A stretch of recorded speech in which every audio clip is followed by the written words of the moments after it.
Attention. Attention. The live broadcast you have tuned into is a pre-recorded episode of the Dudes and Beer podcast. Dudes and Beer is presently traveling the vast void of time and space in an effort to find you more of the best content in the known universe. Enjoy the following transmission, and remember, if you can't be good at it.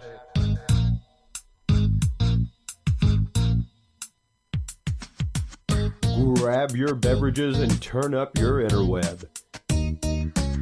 Solving the world's problems 12 ounces at a time. It's Dudes and Beer.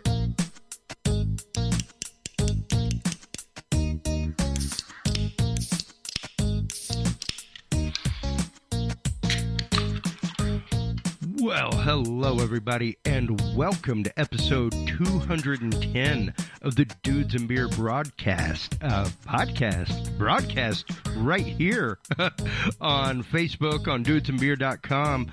Before we get into our show and our guest this evening, I would like to let everybody know that we are officially brought to you by Audible.com. Audible.com is a great service from Amazon.com where busy folk like myself can keep up with their reading. If you like reading mysteries, health books, self-help, all kinds of stuff, it's all there on Audible. Go online to audibletrials.com/dudesandbeer to download your free 30-day trial of Audible. You will get 2 free books.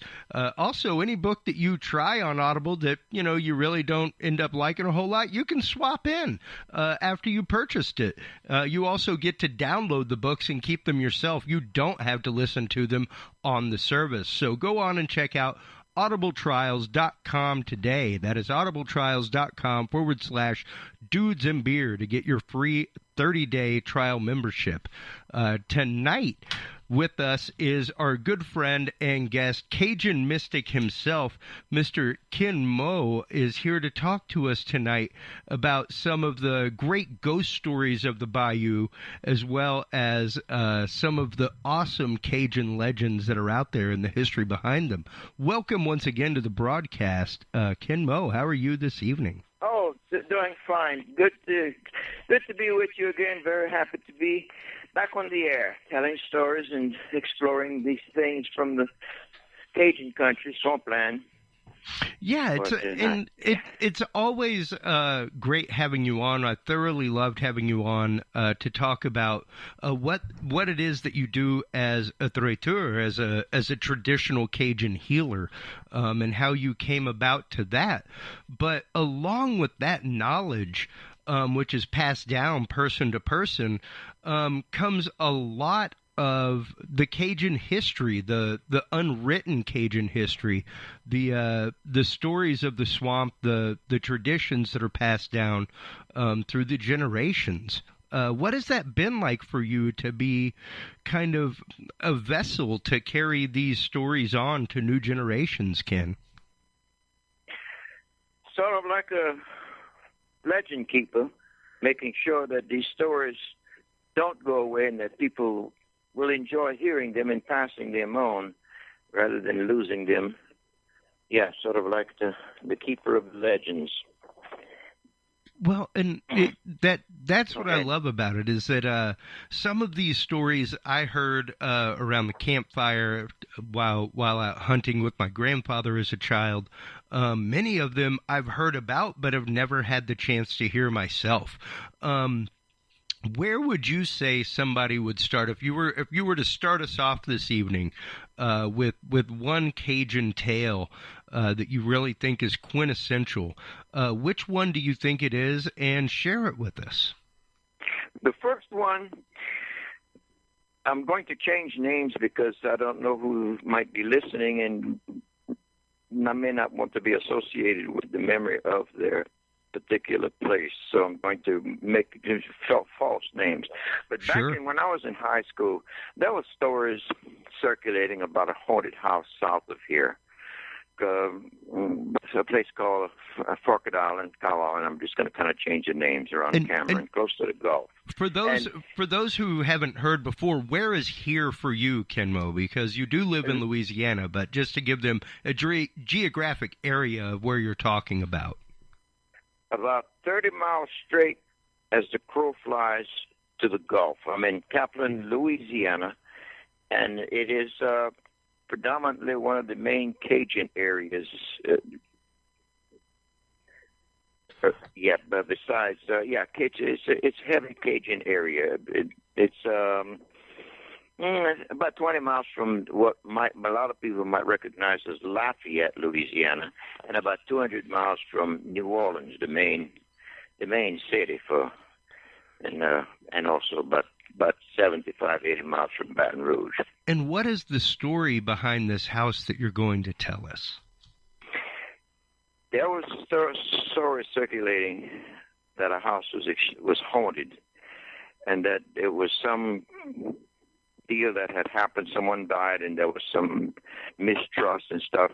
And I could quite get the detail, but around 1958, the Kaplan Herald, the newspaper, reported small earthquake hits, and I'm going to call it the Gaston House, which is a fictitious name, the Gaston Plantation. What was happening was the entire house shook by itself and just shaking, and the people left. And I saved the little newspaper clipping for a long time, and that was the most I had ever heard of it up until much later. Around 1970, I was taking pictures. I was a photographer taking pictures for a man running for sheriff. Koch was his name, and he was not a Cajun. He didn't speak the language, and he had an interpreter with him. I was the photographer, and he had an old Cajun interpreter with him from the different people that he would go to talk, and then he would have the interpreter interpret, vote for me type stuff. Sure. But in this one occasion, we drove to one of the islands, and they're not really islands. They were at one time, but they're called that. And these people didn't need the French interpreter because they spoke, well, good English. In fact, they weren't really Cajuns at all. They were more like Scottish. And so, of course, even a lot of people, even though they're Scottish or German, they became Cajunized and speak the language. But anyway, we pulled up to the house, and me and the old interpreter stayed in the car, and it was a nice brick house, and Mr. Koch went down by himself. And while we were talking, the name, and I'm going to say Gaston, was familiar to me. And so I asked the old Cajun man, c'est pas ça la maison qui supposée doit des revenants? And what I said in French was, is that the house that was supposed to be haunted, taking a chance? And he said, oui, no, là, meaning what he was saying was, yeah, no, there. And he points to the left, and right there, right in full view, I had never noticed, was this eerie gray mansion matching the dead gray swampy background. And boy, if a place looked like a haunted house, this was it. It was deserted. Oh, okay. Then he didn't know much about it, but it was haunted, that he knew. Well, that night, the new house, the brick house, and this probably has nothing really to do with the story, but it was odd that brick house burned down to the ground with the fire so hot that the iron melted. We found out later that's not that unusual, but I found it unusual. And what was the significance there? Maybe the spirits didn't like me visiting there. But as about a couple of years ago, I started inquiring again about the house. And some of the relatives saw me on Facebook, and I was inquiring, and some of the relatives, I don't want to say they attacked me, but sort of retaliated. The house was not haunted; it's fine. It never was haunted. They were really supporting. We used to have a lot of fun. And I'm thinking that house, I don't see how you can have fun there. And a little while later, I got an email from someone from that area. He said, I saw your inquiry, and I saw the rebuttals from the family, says, which they do, because they don't like the notion of it. It isn't there anymore. He said it was torn down. But he said what happened was the old man didn't believe in banks. He was a very wealthy rice farmer, and he saved his money all over the house in different places. And what happened, he had to go into the hospital. And while he was in the hospital, one of his children, or maybe more than one, went to the house and stole the money, all of the money. And when he came back, it was so traumatic. He had his wife died, he died, and then naturally some of the children moved into the house, or one or two of the children, and that's when the haunting began, where the house would shake, and he said they would leave the house in the middle of the night because of the activities. I don't know if they ever saw anything, but it was just a lot of poltergeist type activity. Then when they went back in, again the next night after they said maybe there's nothing to it, the same thing happened again. Then they abandoned it altogether, and that was that one house that is very interesting. The other story that I want to tell you is one in Gaydon, which is about 16 miles from here. Back around 1935, a good storyteller named McDaniel, a friend of my father's, had come and he said, they were talking about ghosts, and he said there was a house in Gaydon that was very haunted. One side of the house, the other side, the old man and old lady lived on that side, and the other side was haunted. So down here in Kaplan, and the details of the story might be a little bit different, but the details of the story was sort of like witness protection program for one of Al Capone's Sicilian mafia men. Ended up with him hiding out over here. And they were kind of like taking care of him, watching him, because he was paying them money. And this Sicilian mafia carried a 45 with them all the time. And while they were talking about this haunted house in Gaydon, he scoffed at it, and he made a bet with him that he could, and nobody would spend the night there. And he says, I'll bet you he will. So they drove him out to the house in the country, in Gaydon. And they met the old couple in the front of the front side of the house, and they asked if he could spend the night on the other side, and they agreed. He would take his chance. And he said, "We'll pick you up at sunrise tomorrow." Okay. Now here's how Mr. McDaniel told me the story. He was a young boy at the time and a mechanic, so he did the driving for a lot of the people in that kind of situation. So he said the next morning, as we're driving back to driving to get down to pick him up, coming down the middle of the road is this dark-complected Sicilian who is somewhat pale now, barefooted. And when they pulled up, he said, he got in the car and he says, turn around and head back to Kaplan. And what happened? And this was his story, which was incomplete. He says he stayed with the old couple until the sun went down. Then he went to that haunted part, which was there was no furniture except for a small bed. And he kept his 45, and all he did was take his shoes off, and he held the gun in his hand because if anybody was going to try to pretend to be ghosts, he had no qualms about shooting them. So he laid down in the bed, and he was kind of drifting off to sleep when he noticed the ceiling seemed to be getting closer. The bed was rising with him, and there was a large picture window, and he could see the moonlight shining into the room. And also, too, he had the kerosene lamp lit. There was no electricity in the house. And he jumped off the bed onto the ground, which is one of those high, 15-foot high ceiling houses. And he's passing his hand around looking for wires or anything. And while he was not particularly afraid of that, whatever happened next, he didn't say. And that was what drove him out to walk. Left his shoes behind and took off on foot, heading back to a 16-mile hike. This happened about 3 o'clock in the morning with the activity, and that was that particular ghost story. Okay, one of my first ghost stories, now these were all like legendary ghost stories for this area. My first encounter with the person-to-person ghost story was my friend Elsie Melchior, who had come to visit. And this story has been made into college books.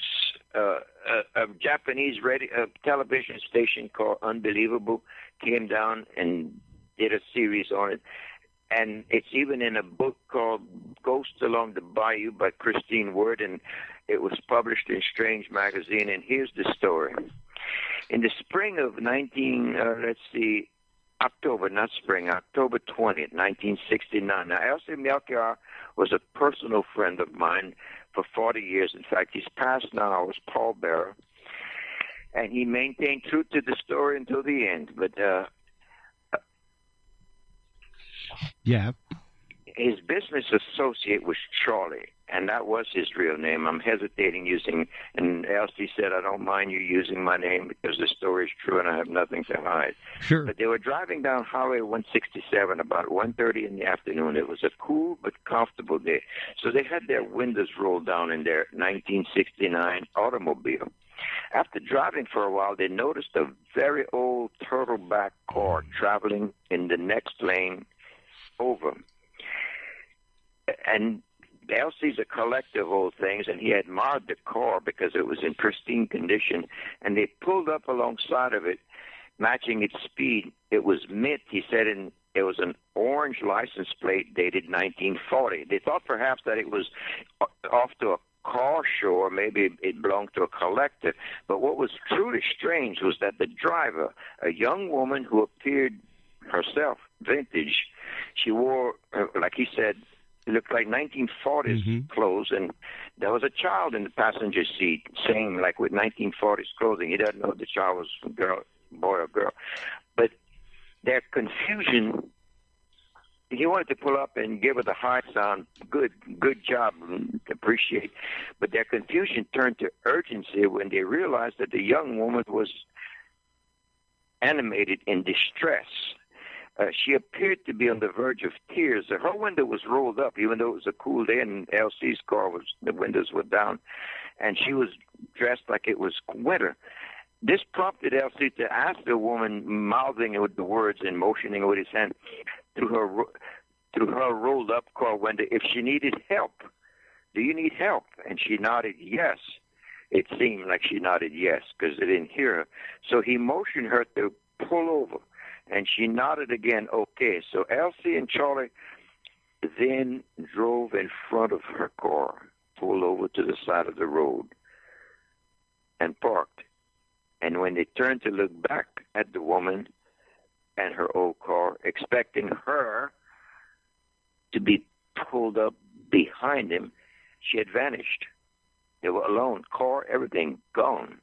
At that moment, another car pulled up behind Elsie and Charlie, and the driver of that car jumped out himself, panicked, banging on the window as he came to Elsie's car and asked, what just happened to the car in front of y'all? And from his point of view, it had simply blinked out of existence. And they talked for a moment, and he said, I thought y'all had sideswiped it or something, and that's why y'all pulled over to the side. And then all of a sudden, I didn't see your car because her car was in the way. And then all of a sudden, I see your car because her car was gone. And they spoke about it and walked around. And this area, and I pass this area on 167 all the time. It's a 4-lane now, but back then it was a 2-lane. And there's no ditch, no side road. There's nothing. In fact, the little store that's not far is always a marker event for that time. But they talked for a moment. And they were in a daze for about an hour. The woman and her car was simply gone, and Charlie wanted to keep the event a secret. But the other man, the third man, said, we have to report this incident. Something happened. And so Elsie and Charlie said, well, what are we going to report? And said, you can report it, but we don't want to be we're not going to be involved with it. Well, that's the curiosity is, do you report it and really sound like a crazy person? Did they report it? They never did, but he stated Charlie just went on to some other line of business. Elsie was a claims adjuster for an insurance company, and he kept the other man was from Texas, I think, Dallas, and he kept in touch with Elsie for years, and they kept talking about it. But when Elsie was telling me that, I began questioning him. Elsie, this was in broad daylight. Yeah, he heard the tires on the gravel, the little gravel on the side of the highway, as they hit her tires, pulled over. very physical. And she was looking down at your car because the low profile of the 69 car as compared with a high 40 car. Sure. She was scared. I said, Elsie, I don't think you saw a ghost. I think you saw someone that passed through a time slip, a time traveler. And he says, what? How? What, she has a time machine? No. I said, there are many stories of people who, if you watch now on the History Channel and you watch quantum physics, quantum mechanics, parallel universes, there's portals, openings, you can kind of gather that theoretically there might be an opening where someone from the past can slip into our time zone momentarily. Sure. And return back to their time. But what makes me say that, her time where she came from was cold. You said she was bundled up. Oh. And that panic look down that she was looking at your car, think of it. You're 1940 and here's a 1969 car looking like a spaceship by your comparison.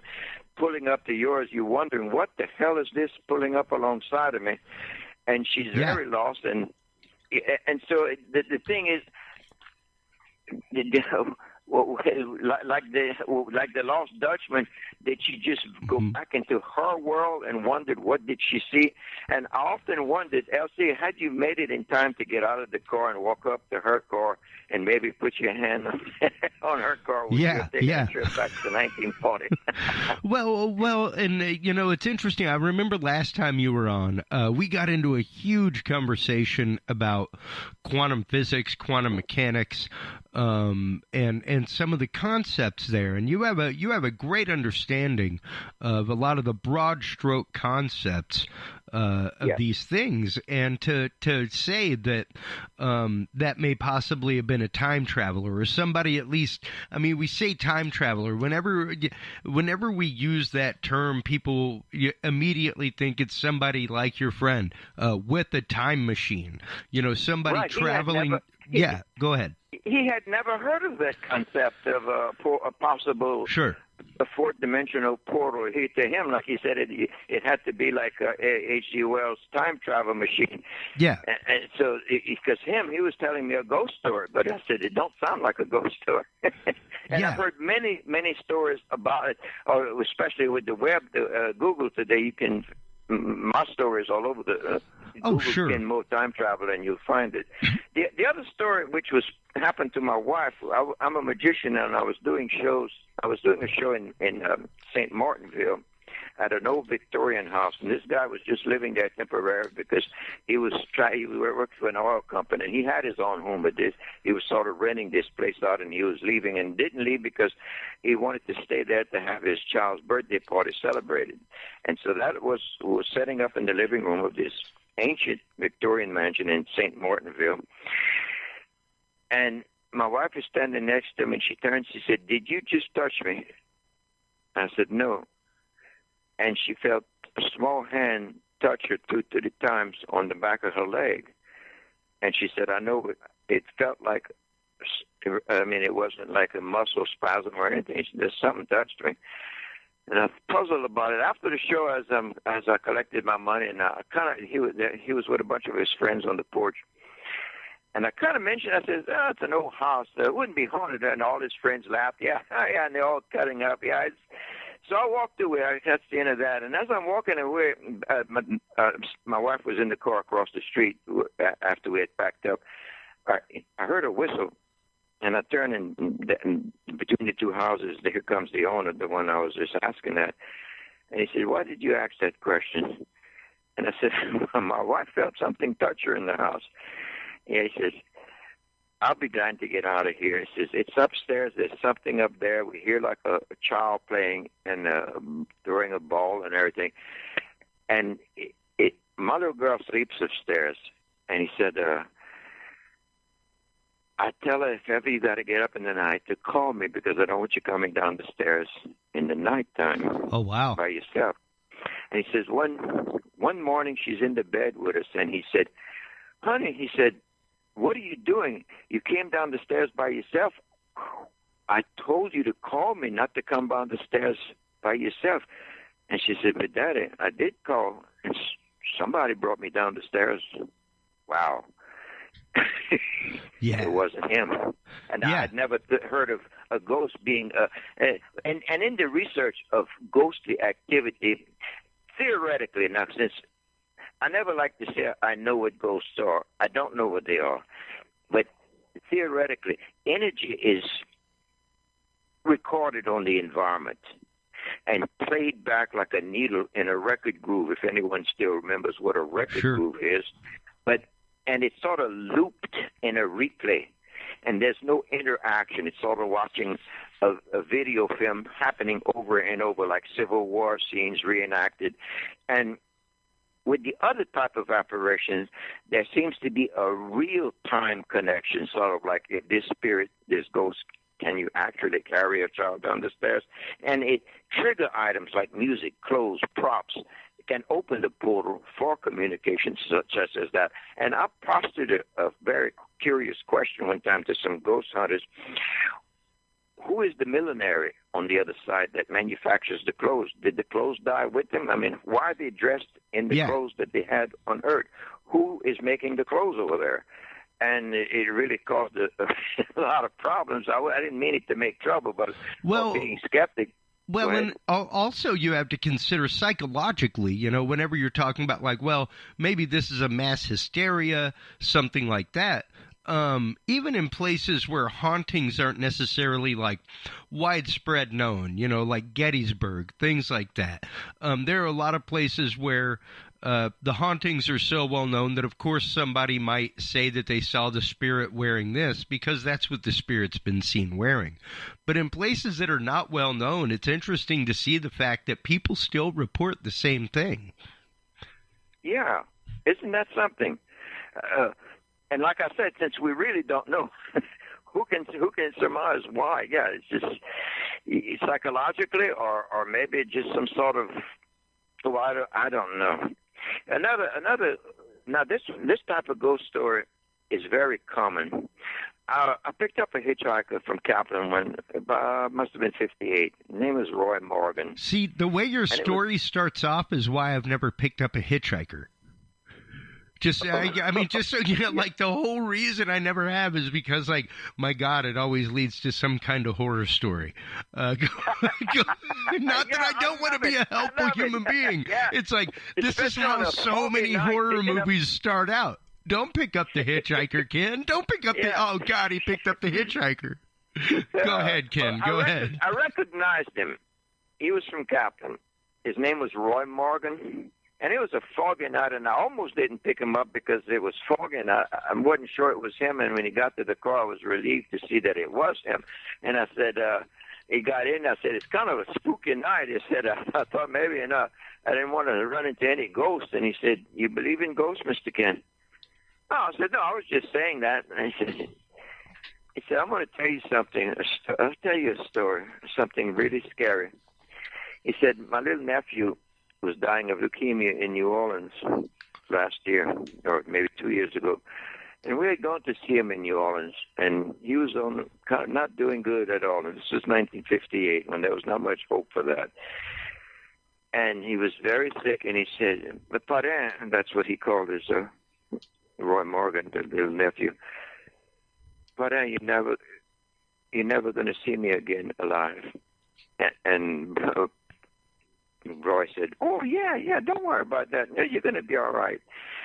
And he said, "Kenny, we left, that night. We came back to Kaplan, and I was in my room, and it had a big 4-poster bed, big posts in a big round walnut poster."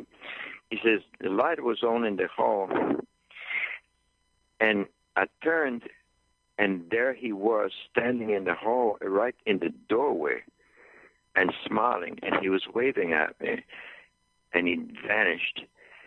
And I grabbed it. He said, I grabbed that post on that bed, and I started screaming, and my parents came running. "What's the matter with you?"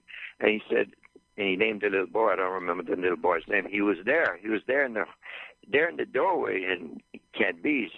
Well, typically, again, in a few minutes, the phone rang from the hospital reporting that the little boy at that precise time had passed.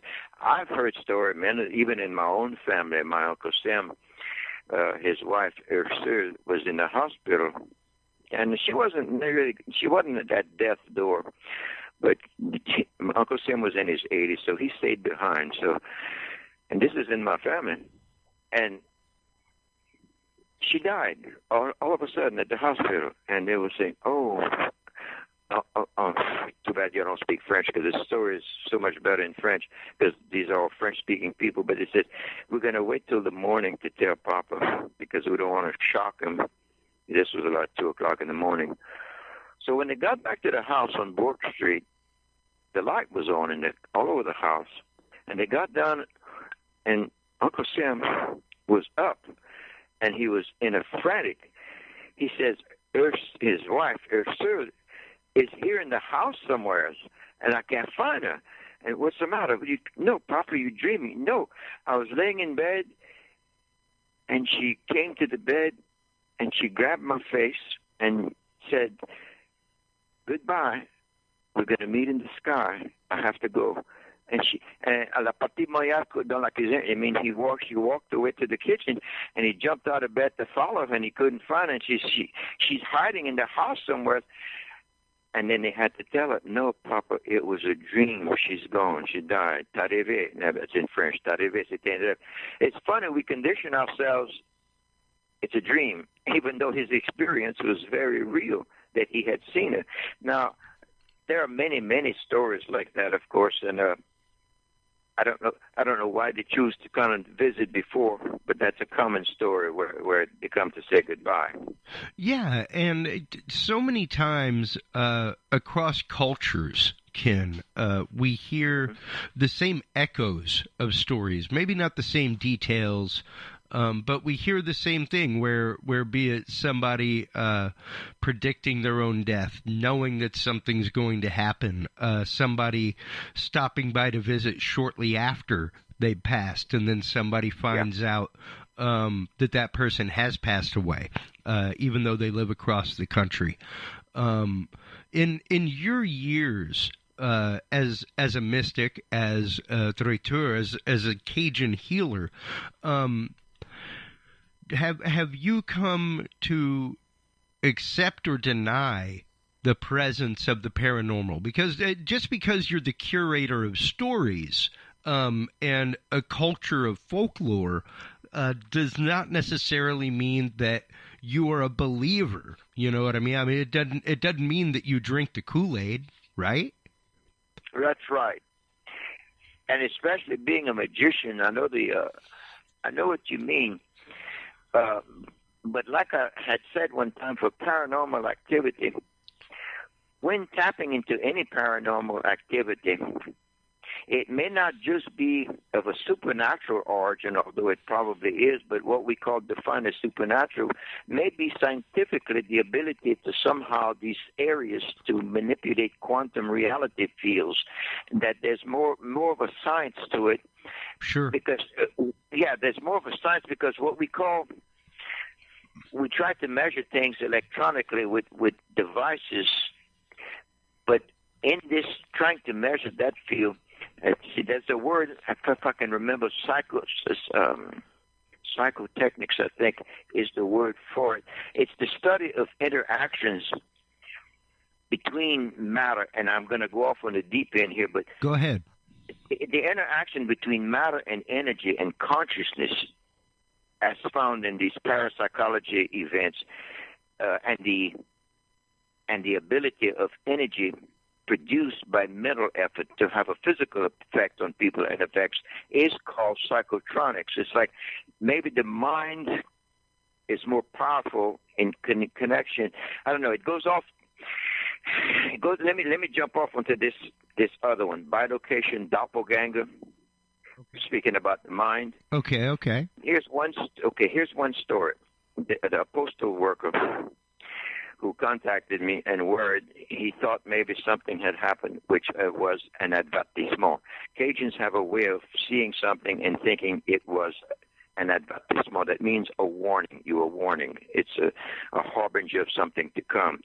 But he was getting ready to, he was in a pool, a car that would come pick him up, the other workers, and he would have to be dressed and waiting in the living room, and the car pulled up to pick him up because he didn't have a car, or maybe it wasn't his week to drive. But he was dressed in the living room waiting to work. It was early, since he was in a postal worker. This is very early in the morning. And so his wife was finishing up in the kitchen, and when she passed by the bedroom, she looked into the bedroom, and he is sitting still in his pajamas on the side of the bed. And she says, "Quoi tu fais? Tu vas pas te arranger pour aller à l'ouvrage?" And she says, "What are you doing? You're not going to get dressed to go to work?" And when she said that, she heard him in the living room say, "What?" And she turns, and then she turns back to look into the doorway, and he's gone. And this is something called bilocation. Doppelganger.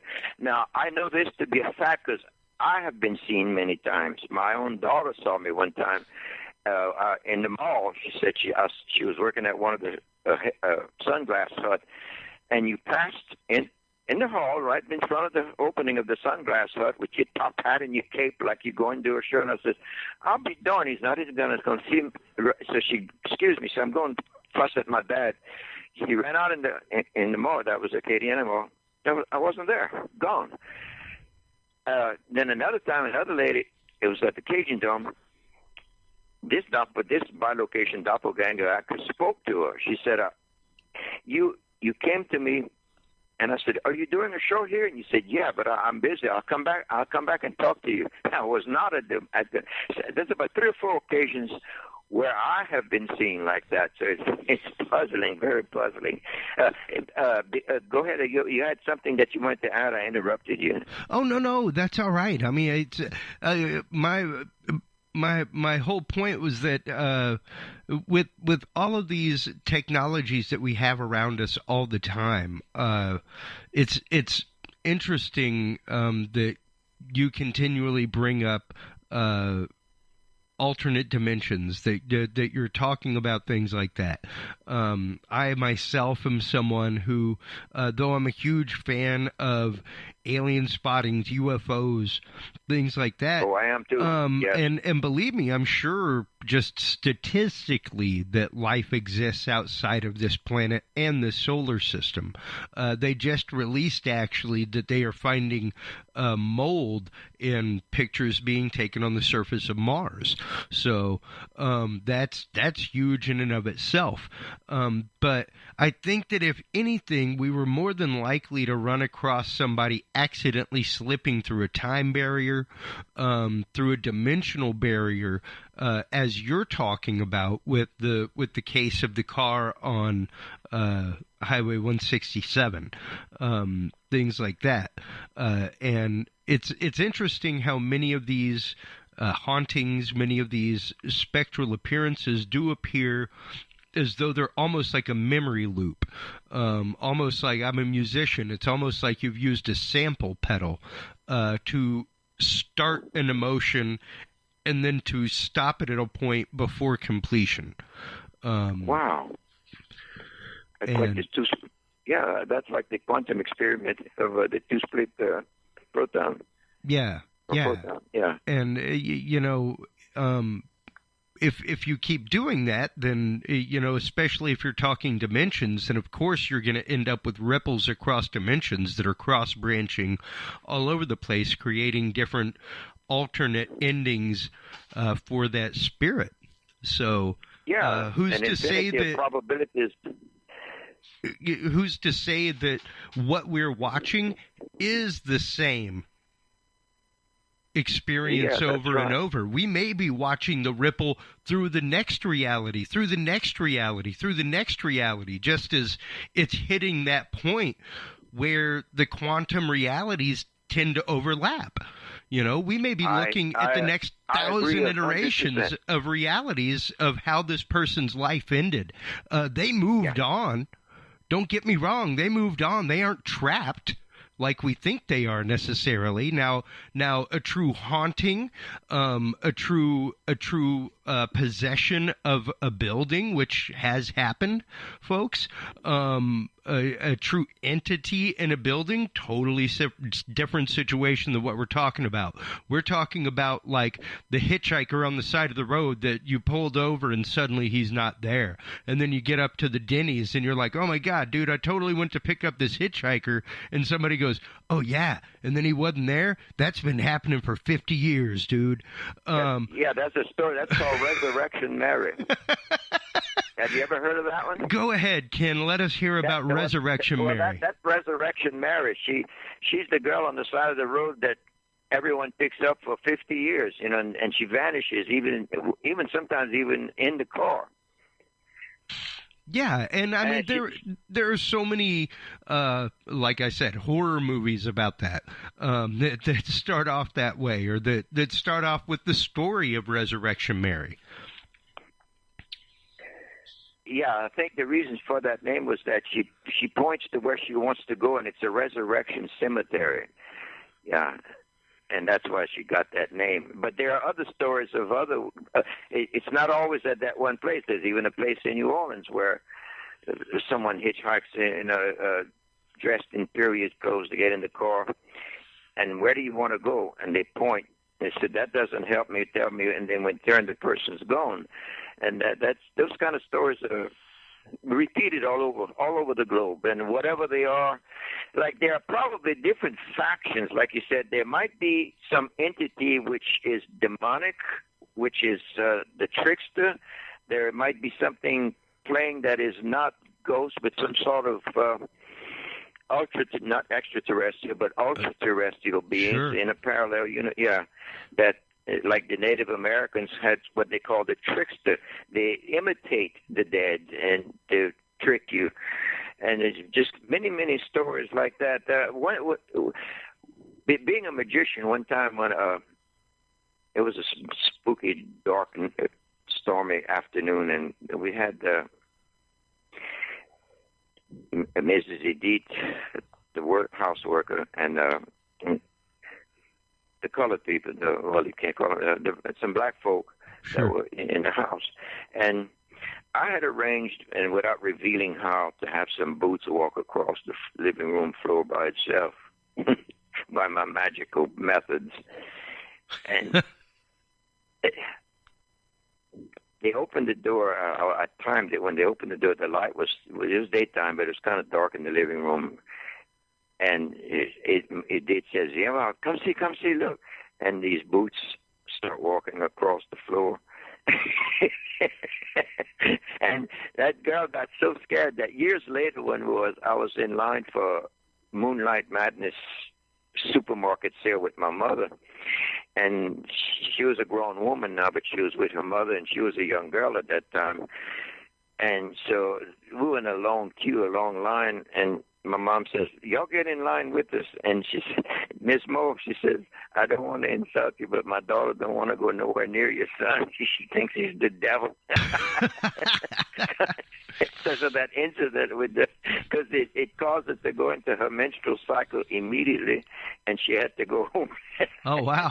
So the effect of a trick spook, can you imagine if that had really, and before I close off, I'll give a humorous story involved. But if you have anything else to ask or say before I do that, I'm sure we're winding it down to the wire here.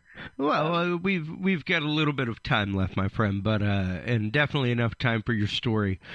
So go ahead and share that, and then I'll follow up with a question or two to kind of wrap things up. Okay. Before I go into that, the other part that we may have tapped in the last time we visited was the Fifole. These Ozark Mountain lights, the ghost lights in North Texas.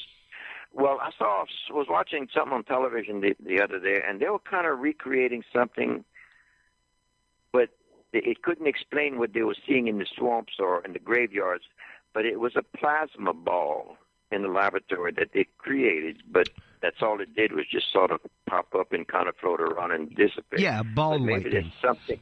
Yeah, but it's kind of like ball lightning, but even different than that. Like, created by the environment, not ghosts, but because they're so frequent, and there's even a street here in Lafayette called Fifole Road, because that was where a lot of these things were seen years back. And the legends with them is that they were the spirits of unbaptized babies, and I'd never follow a Fifole because back before electricity, they said it might make you think you follow going to your house in the light in the woods, and it'll get you lost, or that it would, if you follow it, it'll lead you to buried treasure. But that's the Fifole. But the humorous part of the story that I wanted to get to, there's a graveyard not far from where I'm at, and I was back when I was a teenager, sort of like the Fonz, and there was this confectionery group that everyone gathered around. And there was a guy there that's sort of like the Fonz. His name was Dallas. And he lived in the back of the confectionery. He had got out of the army, and he was just categorically a loser. He was just a braggart, full of himself. And we just always egged him on. And they were talking about how if you walk through this was Halloween night. They said if you walk through the graveyard on Halloween night, you're going to see a ghost. And Dallas said, I'll bet you any kind of money I'll walk through the graveyard at midnight. And I'm not going to, I'm not afraid of no ghost.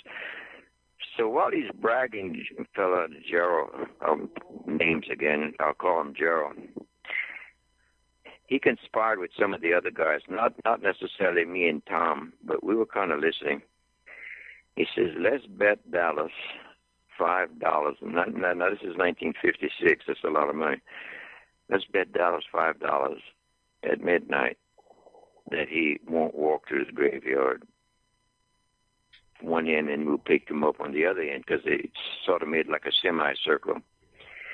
So Dallas, they presented him with the challenge. Oh, that's baby stuff. Well, if it's baby stuff, you want? I said, I got something better to do besides wait around midnight. So this was about 10 o'clock, and the confectionery was fixing to close. But one of the fellows there, I think we called him Crip, I'm not sure. But he says, you're going to pay Dallas $5 to walk through the graveyard? Yeah. Can I take that bet?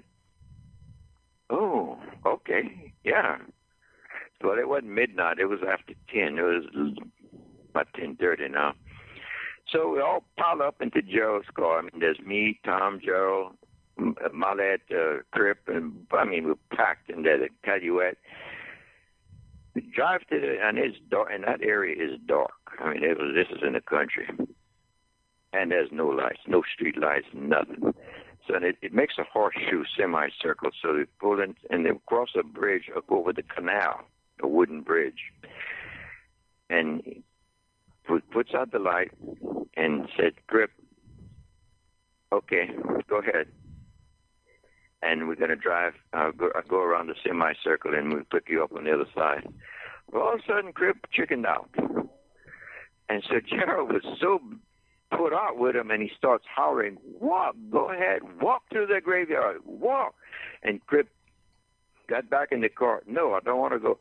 And I'm wondering, what's the matter with you, Joe? If you don't want to go, you don't want to go. What's your problem? And he's just hollering at us. All of a sudden, way in the distance, we see a light come on at the house, which they said was the caretaker's house, a man that was sort of in charge of watching over the graveyard. Yeah. And someone hollered, the caretaker's coming. They saw his car lights come off in the distance, light up. So me and Tom are still standing outside, and Joe goes to the edge of the graveyard, and he hollers, hey, you ghosts in the graveyard, we're leaving. You better come now or you stay behind. And I'm wondering, what's the matter? Did Gerald turn medium that he can communicate with ghosts? And he says again, we're leaving. Goodbye. If you want to come, you better come now. What's the matter? And all of a sudden, we look in the darkness of the graveyard. Here come two ghosts. Oh, man. They weren't ghosts. They were two guys they had put in the graveyard with sheets. And they coming running and pulling him off, and Gerald, we all jump in the car and we almost go in the canal because he didn't want to put the lights so that to avoid the caretaker will almost go in the canal and turn into ghosts ourselves. Oh. And we go over that old wooden bridge. But that was the night that there really were some ghosts, but they were human ghosts. Yeah. Well, and that's something always to be considered. As someone who spent a little time with paranormal societies, going out and on investigations, things like that, you do have to be willing to dismiss most of what you see and hear. Yes. And be willing to, even if you get it on tape, be willing to pick it apart, be willing to get rid of it and say that it is nothing of consequence. But to me, there is always something to be said about years and years of anecdotal evidence, years and years of people, different cultures even giving the same stories. Yes. And whenever we have you on next time, I would love to get into some of those stories, some of the stories like the Rougarou, that kind of stuff, where it's not only the local Native Americans that talk about it, but the locals as well. Yes. Things that tend to cross over cultural barrier that aren't necessarily just the ghost that crosses the bridge, that kind of stuff. But yes. Thank you so much for coming on tonight, for keeping these stories alive, for keeping the culture of deep Louisiana alive, and a lot of these stories. It is all but forgotten to so many people. Yeah, we're going to go into there's three names: the Rougarou, and Chien-Loup, and the Cajuns brought it over to Canada from Eastern Europe and over here, and it's the Lougarou, or the Chien-Loup is more prominent around Terrebonne Parish. The legend is very heavy there. And I haven't heard that much of it in this area. Now, one of the things that has seemed to escape legendary here is the vampire. Now, I think New Orleans, because of Anne Rice, she has maybe brought that to life, but with the Cascade Girls and different stories there, but I'm not that familiar with that area. And my stories are mostly right here in the Cajun land. But I'm looking forward to coming back, and we're going to touch on all those subjects again. Absolutely, and we always love having you on. Until next time, make sure to stop on by CajunMystic.com, everybody. That is where you can find some of these great stories by Ken, that he, not necessarily by Ken, but that Ken keeps alive, that Ken tries to keep the tradition of these things alive so that they are available for future generations. Yes, just Google Ken Meaux, time traveler, and you're going to find that story. And that one's a particular good one for me because I knew the witness, and he stayed with the story until the end. And that is the most believable one, besides my wife being touched by the little ghost child. Those are the two that I absolutely would bet my life on. Yeah, because you have personal connection to them. It wasn't something that you were told. It wasn't something. And don't get me wrong. I mean, whenever you're told this by your traiteur, the person who taught you the craft, there's something to that, and that's the reason that you are keeping this alive and wanting to pass it on. And it's such a beautiful tradition. Thank you so much for your efforts to keep that alive, and we will help you in that in any way that we can facilitate anytime, Ken. Thank you, and I bid you all a good night.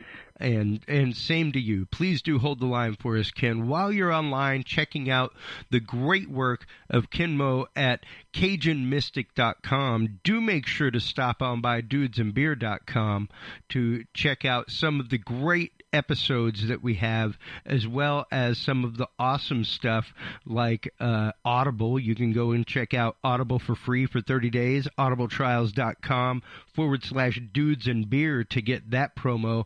You can also check out the great products at diamondcbd.com with Dudes 420 is the code to use, and you will save 30% off your entire purchase there. So check out diamondcbd.com and use the code Dudes420.